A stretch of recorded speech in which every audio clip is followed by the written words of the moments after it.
বিসমিল্লাহির রহমানির রহিম। আসলে আজকে আমার সাথে দেখা করতে আসছে আমার স্কুল জুনিয়র 3 বছরের এক ছোট ভাই, যার সাথে একই পাশাপাশি এলাকা, কিন্তু অনেকদিন যাবৎ পেশার কারণে দেখা হয় না। সেও একটা জব করে, আমিও জব করি। আর আমার সাথে আছে আমার কলিগ প্লাস ছোট ভাই প্রভাষক আবু মোহাম্মদ এনায়েতুল্লাহ। মেহেদী ভাই বলেন। বিসমিল্লাহির রহমানির রহিম। রাজীব ভাইয়ের ভিডিওগুলা অনুসরণ করি, খুবই ভালো লাগে। উনি একজন শিক্ষক মানুষ, সবাই সাপোর্ট করবেন, আমিও সাপোর্ট করি। অনেক দূর থেকে আসলাম, ভাইয়ের সাথে সাক্ষাৎ করতাম। আসসালামু আলাইকুম। আসলে আপনি যদি দুনিয়াতে মাটির উপরে আপনি যতটা ভালো কাজ করবেন, আপনি পরকালে অর্থাৎ ততটাই ভালো থাকতে পারবেন। হিসাব নিকাশের ক্ষেত্রে আপনি ততটাই ভালো থাকতে পারবেন।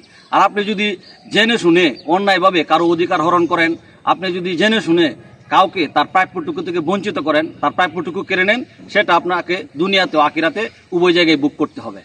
কারণ পাপ বাপ কেউ চারে না। সেটা আপনার আশেপাশে অনেক বুড়ি বুড়ি উদাহরণ আছে, আমরা দেখি।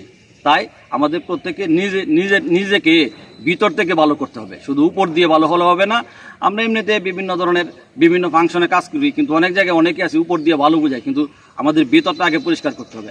আজকে প্রভাষক মোহাম্মদ আবু মোহাম্মদ এনায়েতুল্লাহর শ্যালক আমার জন্য একটা গিফট পাঠাইছে সৌদি আরব থেকে, সেটাও দিতে আসছে। তার জন্য দোয়া করি, সেও ভালো থাকুক।